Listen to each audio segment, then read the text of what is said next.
Welcome to MMA Fancast. My name is Luke Payson. Welcome back to everyone who's already a subscriber to the YouTube channel. If you're not already a subscriber, please subscribe so you can see more great interviews, including the one coming at you right now. My honor to have an undefeated 2-0 pro MMA fighter back on the show. I first started following him on the show when he was an amateur. It's one of the things I like to do on MMA Fancast. So welcome back to the show, fresh off a great win last weekend, is Gabe Tag. You're it. Gabe, welcome Thank back. you. Thank you, Luke. Good to see you, man. Always great to see you. Thanks. I know you're very busy. You're coming from a car ride, so I appreciate you squeezing me in. Talk about your fight. It was a second round finish, but before we get to the finish, what were your thoughts coming into the fight as far as your opponent goes? And then walk us through the first round before we set up the second round. Yeah, so I was fighting Zachariah Kamara, Frenchie. He's got quite a few fights as a pro. He was 5-2 going into this fight. I knew it was a tough fight. I knew that he was seasoned and he was well trained, and I knew that he would be prepared. But I was also prepared. So yeah.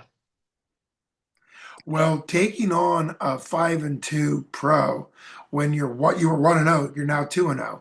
That is a that's a huge test, but obviously you're super confident. I watched you as an amateur. You're a super high level prospect. I'm sure now at 2-0, somebody can look at that 2-0 and not realize that your win was over somebody so talented. I mean, a 5-2 record as a pro is obviously something that's pretty impressive. So hats off to you getting the second round finish. What was the first round like? How did it go?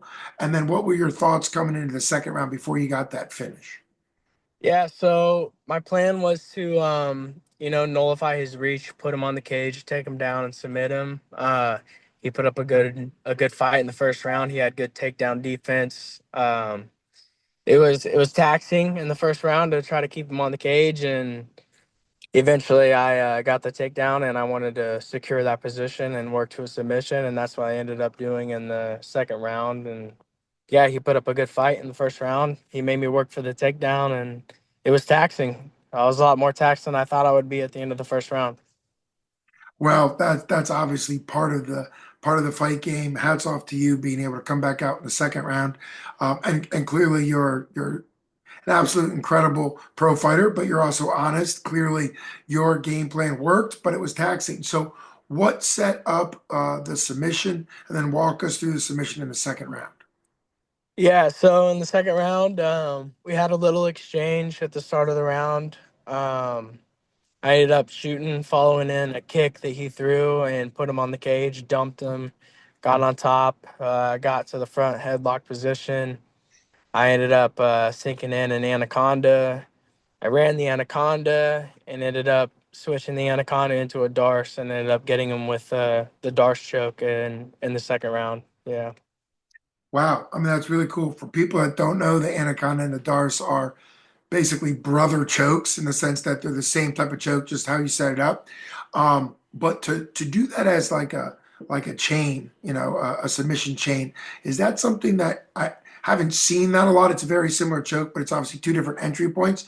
Is that switch up something you practice a lot, changing from underneath the arm or neck to then underneath the armpit? Is that something you do a lot, or? Yeah, shout out to Wilson Lofshire. He's hit me with a darce more times than I can count. And just through getting hit with the darts from him and training it, I kind of knew where to position and where to get off of that anaconda. I used a lot of my energy on the anaconda, so when I got that darce latched up, I was glad to be able to get the submission there because I did use a lot of energy to get it. But yeah, shout out to Wilson and for all the times he's darsed me training because that's what the determining factor was there.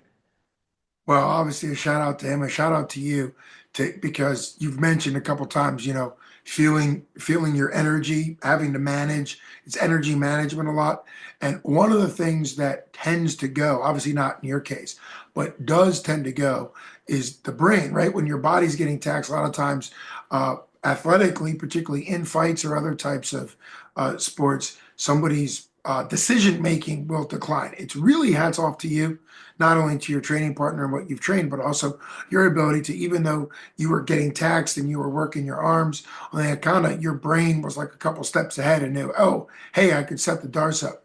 Now, given the fact of your skill, but also the skill of your opponent, when you hit the Darce off the Akana, did you know? Obviously, you've been in a bunch. Did you know this is it, or was it more or less you just kept working until your opponent tapped? Submissions can be kind of a toss up when it comes to that.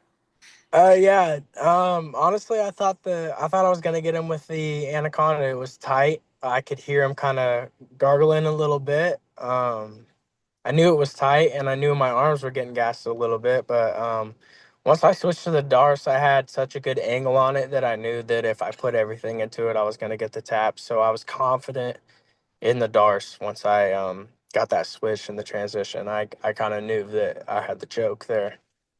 Well, that hats off to you. That makes a lot of sense. That's why I like asking those type questions because it shows what your brain is thinking about in the moment.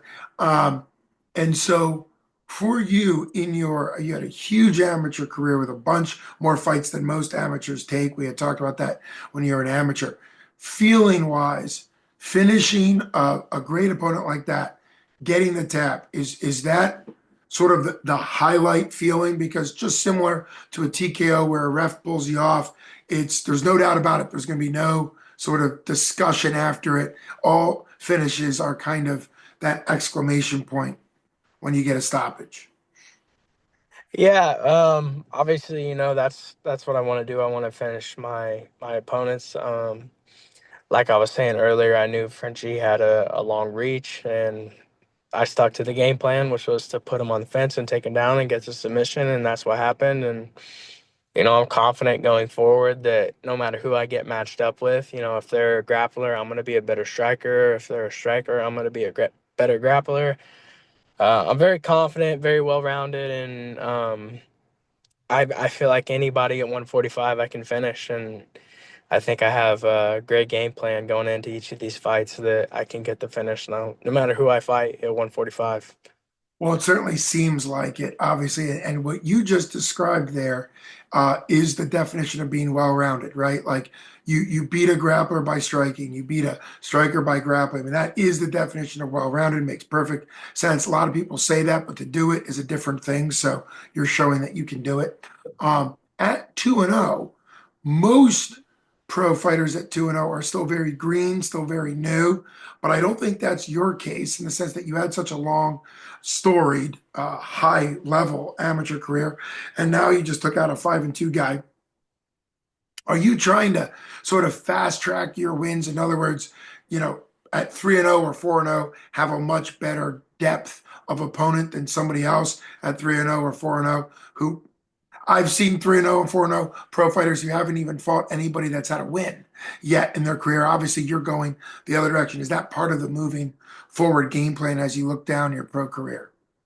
Yeah, I mean, obviously we were trying to match the fights and get the right fights, but like I couldn't find anybody Mm. with a smaller record, and after watching Zachariah fight, I knew that I could put him on the cage and take him down and get the results that I got. So, um, ideally, there's a lot of this A side, B side stuff that goes on, but I just knew that I was the better fighter and I knew I could get the submission going forward. I feel like I'm gonna have to fight tougher fights Mm. as most pros would like to fight for the third or fourth MMA fights, but that's fine with me because I don't see anybody in my weight class that is at my level. So Mm. I'm okay with taking those tough fights and getting the results that I got. I feel like I could finish anybody at my weight class. So I know coming off a 5-3 win submission, especially, is I'm not gonna get an easy fight, but I'm Yeah. fine with that because I feel like I'm better than everybody. I'm levels above everybody at this weight class, so I'm ready for the tough fights, and I'm gonna keep finishing these guys and make my way to the UFC. Well, that's the game plan. That's your mindset. I can't wait to continue to kind of journey with you as you develop along your career. Congratulations to you and to your team. Obviously, the game plan, everything worked out. You continue to train. You really are one of the top pro featherweight up and comers, given your strength of opponents and all of that. So, thanks so much for squeezing me in and getting back on here to give the update. Really appreciate you. Congratulations to you and to your team. You've been listening to Luke Payson for MMA Fancast, and my special guest tonight, 2-0 Pro 145 featherweight. You just heard him describe his second round Darce victory and his plans for the future. Really excited to have you back on the show. Thanks so much for coming on. You've been listening to special guest Gabe Tag. You're it. Thanks so much. Thank you, Luke.